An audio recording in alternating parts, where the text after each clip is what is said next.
What's up mga ka-idol? It's another day, another food trip. Gala na naman ang pinuntahan natin mga ka-idol. At ngayon nandito tayo sa Tasamiya. Dito lang yan sa may Batino Road, Barangay Batino, Calamba City. At ito ang kanilang store. Siyempre meron silang outdoor dining setup. Ayan ang kanilang outdoor dining. At meron din silang indoor dining at naka-fully air condition yan. Grabe, napakaganda rito, lalo na yung kanilang interior design. Very classy and comfy. Talaga namang mag-enjoy kapag kumain ka dito sa Tasamiya. Napakaganda ng kanilang setup. Very spacious and luxurious nitong kanilang pwesto. Talaga namang napakaganda ng vibes. Ito yung menu board nila. Ito yung mga choices kung ano yung gusto mong orderin dito. Ito naman yung kanilang list of menu for additional references. At ito, meron din silang cakes and pastries dito na pwede mong pagpilian. At syempre, meron din silang weekend breakfast buffet starting from 7 AM to 11 AM for only 499 pesos. So mga ka-idol, wag na natin patagalin dahil nagugutom na ako. Tara, tikman na natin ang mga pagkain nila dito. So ito, dumating na yung kanilang mga bestseller na patitikman nila sa atin dito. Meron tayo ditong braised pork ribs. Ayan, at meron din tayo ditong crispy liempo. Syempre, for the refreshment, meron tayo ditong white choco caramel.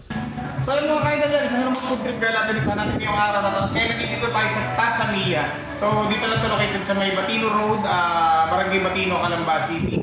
So malapit lang ito dito sa mga warehouse ng mga company dito. So ito, dito tayo food trip ngayon. So ito, kinuha natin ito kanilang crispy liempo at yung kanilang braised pork ribs.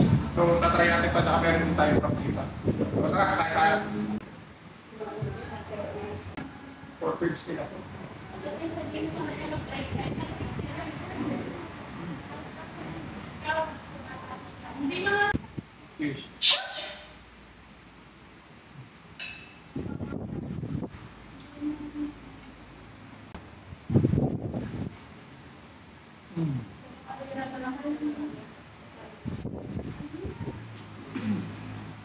Pasok na pasok yung flavor sa meat.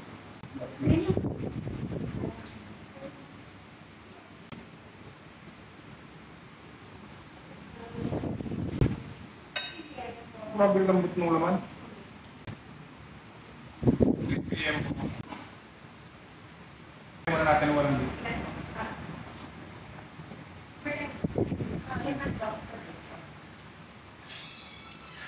Crunchy.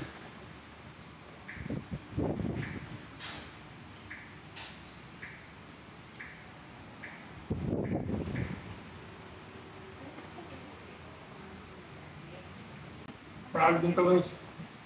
Actually meron sila dito weekend breakfast buffet. So nag-start siya ng weekend every 7 AM to 11 AM. So pwede kayong kumain dito ng kanilang buffet for only 499 pesos.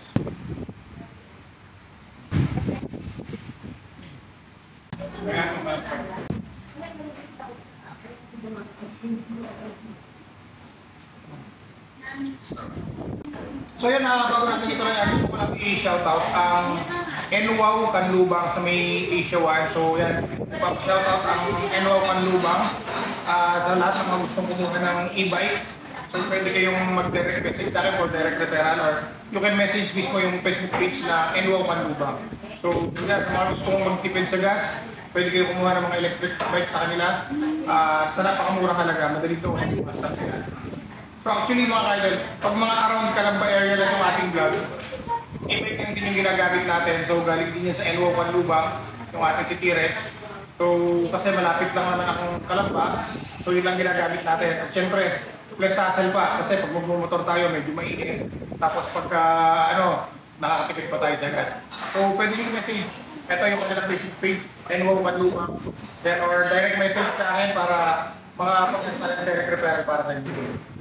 So yan mga ka-idol, dahil magpa 5,000 followers na tayo ngayon, mamimigay tayo ng 500 pesos Gcash kung sino yung mapipili natin na laging nagla-like, nagko-comment at nag-share ng ating mga video. At ito ay courtesy ng ating sponsor na Sinarapan Food and Beverages at ni Sir Joel. So sa lahat po na mapipili namin, ngayon pag nag 5,000 tayo, pipili tayo ng isa na mabibigyan ng 500 Gcash. Pag nag 6,000 tayo, 7,000, 8,000, 9,000, pipili lagi tayo ng isang mabibigyan ng 500 pesos Gcash. At pag dumating na tayo sa 10,000 followers natin, ay mamimigay tayo ng isang 1,000 pesos Gcash. Kaya ano pang inaantay nyo mga ka-idol? I-like nyo na, i-share lahat ng mga videos na ina-upload natin at i-follow nyo na rin ang ating Facebook page. Baka isa kayo sa mapili natin na bibigyan ng ating pampaswerteng GCash. I-comment nyo na rin ang screenshot na kayo ay nakapalo sa ating Facebook page at para meron tayong proof kung sino yung ating pwedeng piliin na mananalo ng ating GCash. At syempre, maraming salamat sa ating sponsor, ang Sinarapan Food and Beverages at kay Sir Joel sa patuloy na pagsuporta sa ating Facebook page.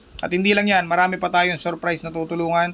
Katulong ang ating mga backup sponsors dahil sila ang walang sawang tumutulong sa atin. So maraming salamat sa inyo. So paano mga kaidol, hanggang dito na lang food trip gala natin yung araw na to dito sa Tasa Mia Batino. Yan, follow yung Facebook page ng Tasa Mia. Yan, sa screen ng Facebook page nila. Follow nyo rin Facebook page ng NWOW Kanlubang at ang ating Facebook page Food Trippers TV. Para lagi na updated sa lahat ng mga food trip gala na pupuntahan natin katulad nito. Okay guys, see you on our next vlog. See you guys.